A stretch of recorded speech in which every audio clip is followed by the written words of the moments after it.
খেলা হবে না, 26-এর ভোটে পদ্মফুল উপড়ে ফেলা হবে, এই হুঁশিয়ারি দিয়েছিলেন অভিষেক বন্দ্যোপাধ্যায়। নির্বাচনের রণহুঙ্কার এবছর 21শে জুলাইয়ের মঞ্চ থেকেই দিয়েছিলেন তৃণমূলের সেকেন্ড ইন কমান্ড। তবে ঠিক এক বছর আগে এই 21শে জুলাইয়ের মঞ্চ থেকে একটি ঘোষণা করেছিলেন অভিষেক।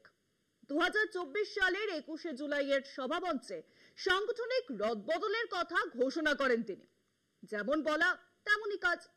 এবার 26-এর নির্বাচনকে পাখির চোখ করে সাংগঠনিক রদবদলের মুখে তৃণমূল কংগ্রেস। দলের মূল সংগঠনের পাশাপাশি শাখা সংগঠনের শীর্ষ পদেও বদল আনতে চলেছে তৃণমূল। অবশেষে সেই প্রক্রিয়া শুরু হতে চলেছে। তৃণমূলের সাংগঠনিক রদবদলে পারফরমেন্সকেই অগ্রাধিকার দেওয়া হবে। ঠিক এক বছর আগে ধর্মতলায় 21শে জুলাইয়ের সভামঞ্চে স্পষ্ট করে দিয়েছিলেন দলের সর্বভারতীয় সাধারণ সম্পাদক অভিষেক বন্দ্যোপাধ্যায়। তবে দলে নবীন প্রবীণ দ্বন্দ্বের নিরসন ঘটিয়ে নতুন সাংগঠনিক নেতৃত্ব গঠন তৃণমূল নেতৃত্বের কাছে বড় চ্যালেঞ্জ। রাজ্য, জেলা থেকে ব্লক স্তর পর্যন্ত এই সাংগঠনিক পুনর্গঠনের মূল ভিত্তি হবে পারফরমেন্স। গত লোকসভা ভোটের ফলাফল এবং সারা বছরের সাংগঠনিক কর্মকাণ্ড, মূলত এই দুই সূচকেই যাচাই হবে কর্মীদের পারফরমেন্স। অর্থাৎ তার ভিত্তিতেই প্রকৃত পরিশ্রমীদের পুরস্কৃত করা হবে বলে জানিয়ে দিয়েছিলেন অভিষেক। শুধু দলীয় নেতৃত্বের ওপর ভরসা করে পারফরমেন্স যাচাই হয়নি। পেশাদার সংস্থা দীর্ঘ সময় ধরে যে সমীক্ষা করে তাকেই মান্যতা দিয়ে তৈরি হচ্ছে নতুন সাংগঠনিক নেতৃত্ব।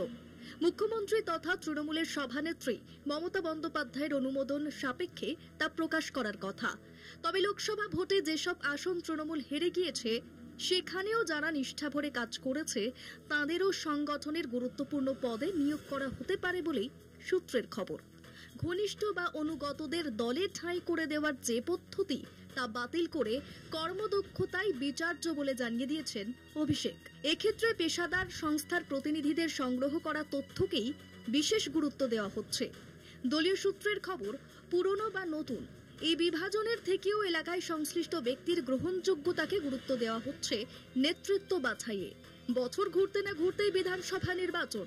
গত সপ্তাহে 21শে জুলাইয়ের জনসভা থেকে দলনেত্রী মমতা বন্দ্যোপাধ্যায় ভোটের প্রস্তুতির দামামা বাজিয়ে দিয়েছেন। তাই আগামী অগস্টের মধ্যেই বহু প্রতীক্ষিত সাংগঠনিক রদবদলের কাজ শেষ করা হবে বলে জানা গিয়েছে। একই সঙ্গে তৃণমূলের ছাত্র, যুব, শ্রমিক সহ সমস্ত শাখা সংগঠনের শীর্ষ পদে নতুন মুখ দেখা যাবে বলেই মনে করা হচ্ছে। কলকাতা টিভি।